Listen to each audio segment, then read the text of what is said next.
Hoy repasaremos la historia de Esther y Mardoqueo. El libro de Esther es único por varias razones. Una de esas razones es la falta de una referencia explícita a Dios. En ninguna parte se menciona a Dios en toda la secuencia narrativa, ni por los personajes judíos, ni por los héroes de la historia, ni por los personajes no judíos. Y sin embargo, a pesar de esta rareza, el libro contiene sabiduría valiosa para quienes siguen a Jesús y desean compartir su experiencia con Dios en un mundo donde muchos no están abiertos a expresiones explícitas de fe.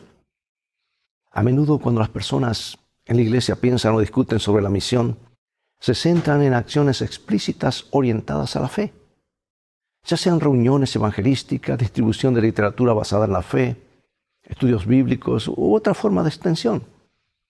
Y estas cosas requieren un cierto nivel de libertad y conexión con una comunidad para fomentar cualquier transformación significativa.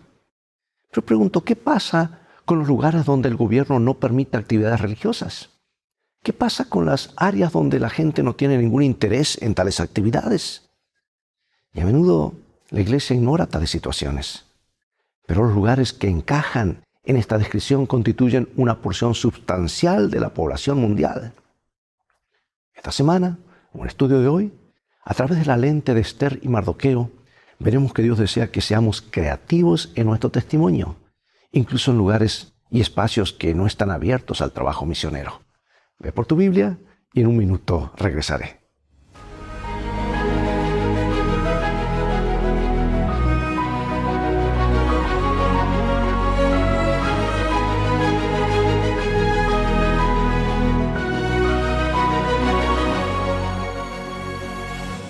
Este es el versículo central de este estudio, Isaías 49:6. Te di por luz de las naciones, para que seas mi salvación hasta lo postrero de la tierra. Bueno, uno de los relatos más inspiradores de la Biblia, un relato de ministerio transcultural, se encuentra en el libro de Esther. Por milenios se ha escrito mucho sobre este libro. Y hasta el día de hoy muchos judíos celebran la fiesta del Purim, basada en Esther 9, 26 al 31. Resulta que Esther y su pariente Mardoqueo eran judíos que vivían en la capital del imperio persa, en Susa. Y por alguna razón, a diferencia de otros judíos que habían regresado a Judá, ellos junto con otros se quedaron en la tierra de su cautiverio. Entonces, por una serie de providencias, Esther se convierte en reina. Leamos lo que dice la Escritura. Y el rey amó a Esther más que a todas las otras mujeres y halló ella gracia y benevolencia delante de él más que todas las demás vírgenes, y puso la corona real en su cabeza y la hizo reina en lugar de Vasti.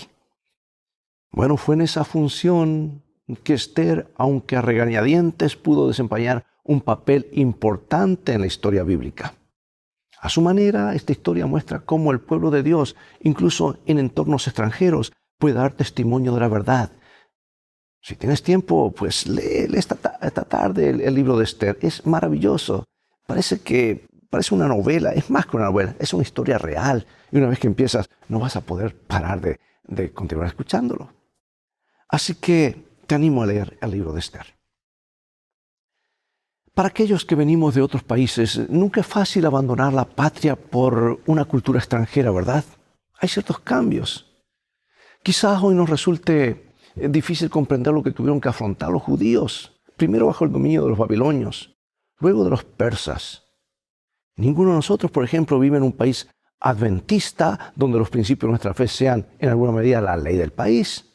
Aunque hay ciudades enteras e islas enteras donde todos son adventistas, pero no países enteros. Pero antes de ser deportado, el pueblo judío vivía en su propio país, donde los principios de su fe también estaban consagrados en la ley nacional. Por un lado, piensa en lo fácil que debió haber sido ser fiel a Dios, en un país donde todo el mundo hace lo mismo, guardar la ley de Dios, etc. Asiste el mismo día a la iglesia. Después de todo, ¿cuánto más fácil sería guardar el sábado si su observancia estuviera consagrada en los códigos legales de la nación? Por otra parte, la historia sagrada nos ha mostrado que cualesquiera que sean los decretos terrenales, aunque sean favorables a la fe, la fidelidad debe provenir del corazón, desde adentro. De lo contrario, el pecado, la apostasía y la ruina seguramente vendrán como resultado. Porque dice pues el Señor, dice la Biblia, este pueblo se acerca con su boca y con sus labios me honra, pero su corazón está lejos de mí. Y su temor hacia mí fue desdeñado por mandato de hombres. Eso lo dice el libro de Isaías, capítulo 29. Pero en cambio, para quienes están decididos a ser fieles a Dios, ni siquiera el entorno más desfavorable puede apartarlos de la obediencia. Es algo que está en el corazón, en la mente. Daniel fue otro de esos casos especiales que dio testimonio en medio de una cultura pagana. Sin importar quiénes seamos, dónde vivamos, estamos inmersos en un entorno que, hasta cierto punto, ya sea por las propias leyes o por la cultura o ambas cosas, puede suponer un gran desafío para nuestra fe y nuestro testimonio. Estos relatos de Daniel, aunque siempre tienen un final feliz, revelan que aún en circunstancias difíciles la gente puede permanecer fiel a Dios. Es algo que tú propones en tu mente y en tu corazón serlo. Y por más que ninguno de estos relatos hubiera acabado bien, no cabe duda de que estos hombres hicieron lo correcto. Por eso cabe esta pregunta y la reflexión en esta hora. ¿Qué desafíos a tu fe estás enfrentando en tu propia cultura? ¿Y cómo respondes a ellos? Finalmente, tras la caída de Babilonia y el ascenso de Medo-Persia, muchos de los judíos regresaron a sus tierras ancestrales, pero no todos volvieron. Algunos se quedaron donde habían estado viviendo durante una o más generaciones. Y con estos antecedentes en mente tenemos un fragmento del contexto de la historia de Esther. Dice, en esos días Asuero reinaba desde su trono real que estaba en Susa, la capital. Bueno, aquí está. Aquí es donde se desarrolla esta narrativa bíblica. El imperio persa bajo el rey. En el capítulo 1, la reina Vasti cae en desgracia ante el rey, lo que lo lleva a buscar otra reina, una que sustituyera a la ahora desfavorecida Vasti. Y en este contexto aparece por primera vez Esther y su tío Mardoqueo. Vamos al libro de Esther 2, 1 al 9. Pasadas estas cosas, sosegada ya la ira del rey Asuero, se acordó de Vasti y de lo que ella había hecho y de la sentencia contra ella. Y dijeron los criados del rey, sus cortesanos, busquen para el rey jóvenes vírgenes de buen parecer, y ponga el rey personas en todas las provincias de su reino, que lleven a todas las jóvenes vírgenes de buen parecer a Susa, residencia real, a la casa de las mujeres, al cuidado de Hegai, eunuco del rey, guarda de las mujeres, y que les den sus atavíos, y la doncella que agrade a los ojos del rey reine en lugar de Vasti. Esto agradó a los ojos del rey, y así lo hizo.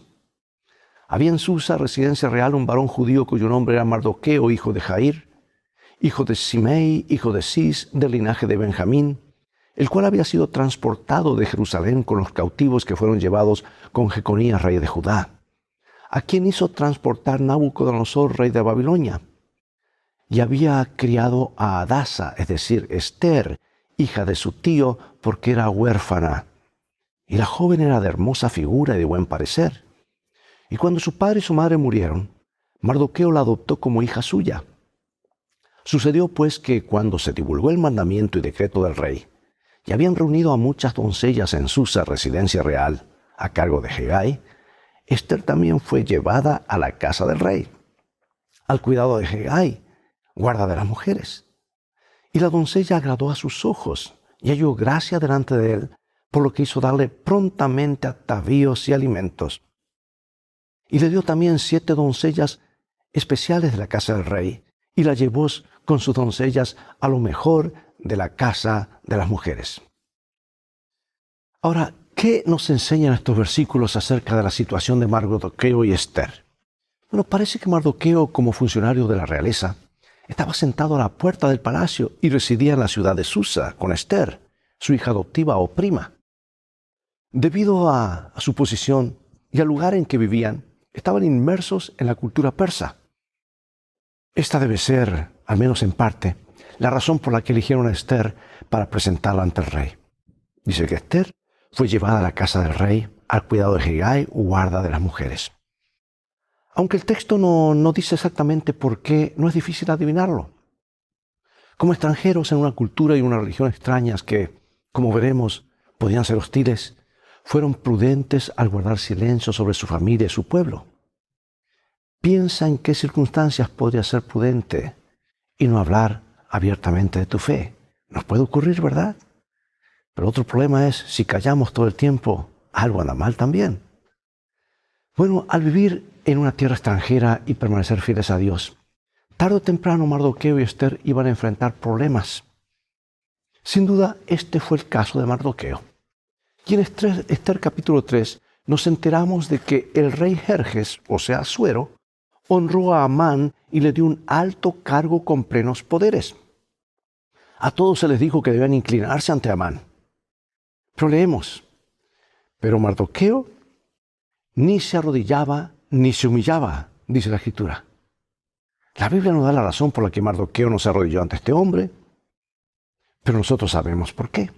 Él era un judío fiel. Mardoqueo no estaba dispuesto a rendir homenaje a un descendiente de Agag, un amalecita enemigo de su pueblo desde el Éxodo. ¿Cómo podría un judío fiel arrodillarse ante una amalecita o adorar a alguien que no fuera el Señor? Aquí está Esther 3:3. Y los siervos del rey que estaban a la puerta preguntaron a Mardoqueo, ¿por qué traspasas el mandamiento del rey? Bueno, aunque no sabemos en detalle cómo respondió, el versículo siguiente dice que Mardoqueo les había declarado que era judío. Seguramente en esa respuesta de Mardoqueo, Mardoqueo tuvo la oportunidad de explicar que como adorador de Dios, que creó los cielos y la tierra, no podía adorar a ningún ser humano pecador. Sin duda, en cierta medida, Mardoqueo pudo dar testimonio de su fe. Una fe a la que se adhirió con tanta fuerza que puso en peligro a él mismo y, por desgracia, a los demás. Comenta mi autora favorita y dice lo siguiente. A causa de Daniel y sus compañeros y de Mardoqueo, brilló una luz resplandeciente en medio de las tinieblas morales de las cortes reales de Babilonia. Sí, cuando Amán quiso destruir al pueblo judío, la descripción que dio fue: hay cierto pueblo disperso y diseminado entre los pueblos de todas las provincias del reino, cuyas leyes y costumbres son diferentes de las de todos los demás. No obedecen las leyes del reino y a su majestad no le conviene tolerarlos. Un pueblo cuyas costumbres son diferentes y que no obedece las leyes del rey. Una receta perfecta para la persecución, ¿verdad? ¿De qué modo incluso ahora podemos ser probados como lo fue Mardoqueo?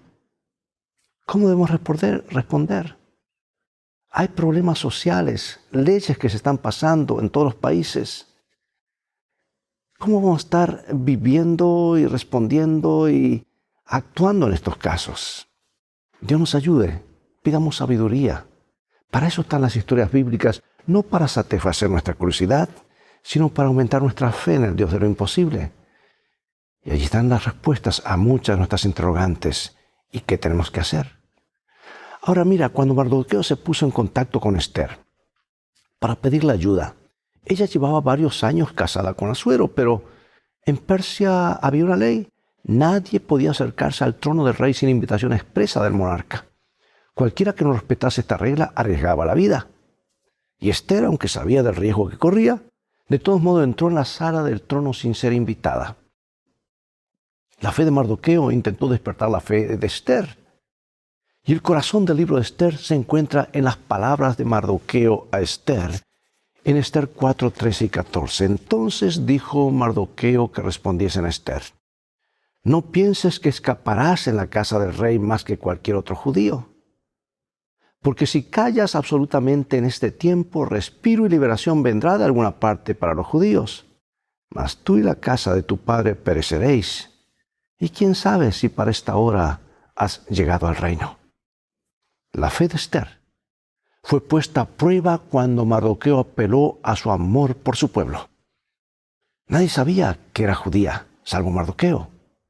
Y una vez que tomó la decisión de involucrarse, no dudó en arriesgar la vida. Su fe en Dios era fuerte ahora y sabía que sin la ayuda de Dios no podría tener éxito. ¿Y cuál fue la respuesta de Esther? Aquí está en Esther 4:16. Ve y reúna a todos los judíos que se hallen en Susa, y ayunad por mí, y no comáis ni bebáis en 3 días, noche y día. Yo también con mis doncellas ayunaré igualmente, y entonces entraré a ver al rey, aunque no sea conforme a la ley, y si perezco, que perezca. Mardoqueo envió esta información a toda la comunidad judía de Susa. Y mientras ellos ayunaban y oraban, Ester se preparó para el peligroso momento. Dice la Escritura: aconteció que al 3er día se vistió Ester su vestido real y entró en el patio interior de la casa del rey, enfrente del aposento del rey. Y estaba el rey sentado en su trono en el aposento real, enfrente de la puerta del aposento. Y cuando vio a la reina Ester que estaba en el patio, ella obtuvo gracia ante sus ojos, y el rey extendió a Ester el cetro de oro que tenía en la mano. Entonces vino Ester y tocó la punta del cetro. Para los judíos, en una situación como la que se describe aquí en este versículo, indudablemente la oración acompañaría al ayuno. Es decir, aunque actuaron en beneficio personal, la oración fue fundamental en la respuesta. Por eso, ¿qué lección obvia podemos extraer de esto cuando vienen las crisis? La oración, conectarnos con Dios, la fuente de todo poder, la fuente de todo milagro, ¿verdad? ¿Sabes que los comentaristas llevan milenios señalando que el nombre de Dios no aparece en el libro de Ester? Este es el único libro de la Biblia en el que ocurre un fenómeno como este. Pero no obstante, los judíos pudieron reconocer el accionar de Dios en la gran liberación en favor de ellos, y el pueblo de Dios escogió este libro para incluirlo en el canon bíblico. Pregunto, ¿somos capaces nosotros de percibir la presencia de Dios bajo la superficie de nuestra vida cotidiana? Las acciones de Dios pueden asumir las apariencias de acontecimientos normales y naturales, y si no les prestamos mucha atención, no notaremos la presencia de Dios. ¿Cuál fue el resultado del esfuerzo de Ester? Mira lo que dice. Capítulo 9. En el mes 12º, que es el mes de Adar, a los 13 días del mismo mes, cuando debía ser ejecutado el mandamiento del rey y su decreto, el mismo día en que los enemigos de los judíos esperaban enseñorearse de ellos, sucedió lo contrario, porque los judíos se enseñorearon de los que los aborrecían. Los judíos se reunieron en sus ciudades, en todas las provincias del rey Asuero, para descargar su mano sobre los que habían procurado su mal, y nadie los pudo resistir, porque el temor de ellos había caído sobre todos los pueblos. Y todos los príncipes de las provincias, los sátrapas, capitanes y oficiales del rey, apoyaban a los judíos, porque el temor de Mardoqueo había caído sobre ellos. Pues Mardoqueo era grande en la casa del rey, y su fama iba por todas las provincias. Mardoqueo iba engrandeciéndose más y más, y asolaron los judíos a todos sus enemigos a filo de espada, y con mortandad y destrucción, e hicieron con sus enemigos como quisieron. En Susa, capital del reino, mataron y destruyeron los judíos a 500 hombres. Mataron entonces a Parsandata, Dalfón, Aspata, Porata, Adalía, Aridata, Pasamasta, Ariasai, Aridai, 10 hijos de Amán, hijo de Amedata, enemigo de los judíos, pero no tocaron sus bienes. El mismo día se dio cuenta al rey acerca del número de los muertos en Susa, residencia real, y dijo el rey a la reina Ester: en Susa, capital del reino de los judíos, han matado 500 hombres y a 10 hijos de Amán. ¿Qué habrán hecho en las otras provincias del rey? ¿Cuál, pues, es tu petición? Y te será concedida. ¿O qué más es tu demanda? Y será hecha. El milagro de Purim adopta una forma muy inusual. El milagro está oculto, disfrazado en acontecimientos aparentemente naturales. La ley para destruir a los judíos no fue revocada, pero se emitió una nueva ley, lo que permitió que los judíos se defendieran. Además, observa que sucedió algo más y cómo Dios obró inmediatamente en estos acontecimientos. Los persas notaron las acciones de Dios en favor de los judíos, y el resultado, dice, muchos de los otros pueblos se hacían judíos. Este es un gran ejemplo de cómo el Señor pudo obrar para llevar a las almas perdidas al conocimiento de Él. A veces no entendemos las cosas, pero hermanos, Dios está en control. Mira, los dirigentes del pueblo judío reconocieron la obra de Dios. Y cuando los judíos salieron victoriosos en su defensa, declararon una fecha anual llamada Purim, en conmemoración y celebración de esa victoria. ¿Y sabes que continúa siendo una tradición dedicar esos días festivos a dar gracias a Dios para recordar su liberación hasta el día de hoy? Y ahora quiero lanzarte el doble desafío que estamos lanzando durante este trimestre. Ora para que Dios te dé valor de compartir algo que Él ha hecho por ti con una de las personas de tu lista de oración esta semana. Comienza con un diario pequeño o grandes de cosas que Dios ha hecho o hace por ti. Revísalo y ora para que Dios traiga estas cosas a tu mente en el momento justo para que puedas compartirlas con alguien. La iglesia también debe orar regularmente por quienes viven en lugares donde la adhesión abierta a su fe es peligrosa. Hoy mismo, hermanos, mientras estamos hablando acá, hay hijos de Dios arriesgando sus vidas en los países del sur de Asia, en la India, en los países en China, en Medio Oriente. Han ido para hacer brillar esta luz, están arriesgando sus vidas, pero Dios los va a usar como canal de bendiciones y la iglesia debe orar para que Dios le dé a quienes se encuentran en esos lugares el valor para vivir su fe a través de expresiones apropiadas en sus entornos determinados. Hago aquí una pausa y te doy un ejemplo. Hay chicos que en este momento están en Arabia Saudita. ¿A qué fueron allá? Está prohibida la predicación del Evangelio. Es un país musulmán, pero fueron a enseñar fútbol. Buenos jugadores de fútbol. Y a través del fútbol están dejando caer la semillita aquí y allá, en conversaciones, en oraciones. Y hermanos, está dando resultados. El terreno se está preparando para que la gente reciba el mensaje. Y la iglesia debe interceder regularmente ante el trono de la gracia por aquellos que se encuentran en situaciones sin libertad, orando para que, de alguna manera, a través de su influencia, puedan vislumbrar el amor de Dios y la vida que Dios quiere para toda la humanidad. Sería también muy valioso reservar una semana cada mes en la iglesia para una oración más intencional en este sentido, ¿verdad? Juntos necesitamos animar creativamente a todos los seguidores de Dios que no son empleados oficiales de la iglesia. Debemos, esos voluntarios que están arriesgando sus vidas, orar por ellos, cubrirlos con oración. Necesitamos reconocer su servicio a través de las diferentes vías de influencia que tienen. La iglesia también debería invertir en capacitar centros de capacitación para ayudar a sus miembros a ver cómo su trabajo puede ser misional sin requerir necesariamente un testimonio explícito, hacer contactos, hacerse amigo de la gente, seguir el método de Jesús y en su momento Dios va a actuar. La conferencia general cuenta con recursos y personas que han pensado explícitamente y practicado enfoques de construcción de tiendas, por ejemplo, hacer carpas en la misión que pueden servir como personas de contacto para cumplir el cometido de dicha misión o capacitación. Considerar con oración y de manera más intencional cómo los miembros en sus trabajos habituales pueden orientarse hacia la misión cambiaría drásticamente la forma en que el Evangelio se fundiría por todo el mundo. Pero hermanos, vuelvo a repetir, no somos la Cruz Roja, no somos el Ejército de Salvación, no somos los Club de Leones, ni los Rotarios, para limitarnos solamente a hacer obras de bien. Eso hay que hacerlo, pero lo hacemos con un propósito de dar el mensaje, contarles el resto de la historia. Dios nos ayude a sabiamente preparar el terreno, de alguna manera, ser audaces e ir a esos lugares, orar por aquellos que están allí, para que Dios les dé sabiduría. Porque si todo ojo le verá, todos tendrán que escuchar las buenas nuevas de nuestro Señor Jesús.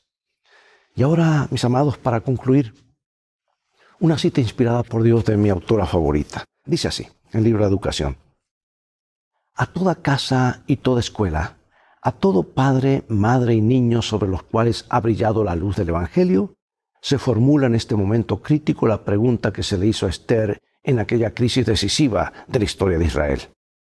¿Y quién sabe si para esta hora has llegado al reino? En tiempos antiguos el Señor realizó maravillas mediante mujeres consagradas que unieron sus esfuerzos con aquellos hombres que habían sido llamados a ser los representantes de Dios. Hubo mujeres que ganaron grandes y decisivas victorias. Más de una vez en tiempos de crisis, Fueron colocadas en posiciones importantes que les permitieron salvar muchas vidas. Mediante la reina Esther, el Señor efectuó una poderosa liberación de su pueblo. Y cuando parecía que no había poder humano que pudiera salvarlos, Esther y las mujeres asociadas con ella oraron, ayunaron y actuaron prestamente y lograron la salvación de su pueblo. Hermosa cita. El libro de Esther nos deja algunas preguntas sin respuesta, ¿verdad? En lo que se refiere al rol de Esther en la corte del rey, a pesar de que fue elevada a la función de reina. ¿Es posible conciliar estas cosas con tu fe? ¿De qué manera? Las famosas palabras de Esther, y si perezco, que perezca, han resonado a lo largo de los milenios como un ejemplo de fidelidad incluso ante la muerte. Pregunto, ¿cómo reflejan sus palabras lo que el pueblo de Dios enfrentará en los últimos días? Cuando los asuntos descritos en Apocalipsis 13 se hagan realidad, se va a repetir la historia, va a haber un decreto de muerte. Y allí la fe de cada uno va a ser probada. Hermanos, Dios nos da toda esta vida para prepararnos para estos eventos finales. No tomemos esto livianamente. Usemos el tiempo sabiamente para recibir la instrucción divina de su palabra, del Espíritu de profecía, vivir y andar en esa luz y compartir esa luz que se nos ha dado. Dios nos ayuda a ser fieles. Se acercan momentos difíciles, pero nada tenemos que temer, a menos que olvidemos cómo Dios ha guiado a su pueblo desde el comienzo hasta nuestros días. Oremos. Gracias, oh Dios, porque a través de este libro de Esther nos muestras claramente lo que ocurrió, la forma como actuaste, cómo defendiste y salvaste a tu pueblo de una forma milagrosa cuando todo parecía estar en contra, porque tú eres el Dios de lo imposible. Se acercan momentos difíciles para la historia de este mundo. No solamente como iglesia, como individuos, como familias, hemos de ser probados al máximo. Pero sabemos también, porque nos has descrito, que el triunfo final será una forma gloriosa para tu pueblo. Queremos ser fieles. Ayúdanos a confiar en ti. Y ayúdanos a compartir este mensaje con sabiduría a aquellas personas que aún no te conocen. Rogamos por esa ventana 1040, los billones de personas que aún no conocen de Jesús, para que a través de estos misioneros o a través de los medios de comunicación masiva, de alguna manera abras una puerta. Rogamos en este momento por Corea del Norte, donde está imposible que alguien de Occidente entre. Un control absoluto. China. Padre, abre las puertas. Salva a tus hijos. Rogamos en el nombre de Jesús. Amén. Bien, es todo el tiempo que tenemos por hoy. Llegó el momento de despedirnos. Será hasta el próximo programa de la serie Lecciones de Vida.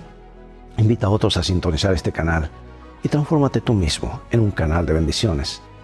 Dios te bendiga y te guarde, y recuerda, tú vales mucho para Jesús. Él te ama más de lo que puedes imaginar. Y en este viaje de la vida, las cosas van a terminar bien si haces de la Biblia tu GPS y a Jesús como tu guía. Maranatha, Dios te bendiga.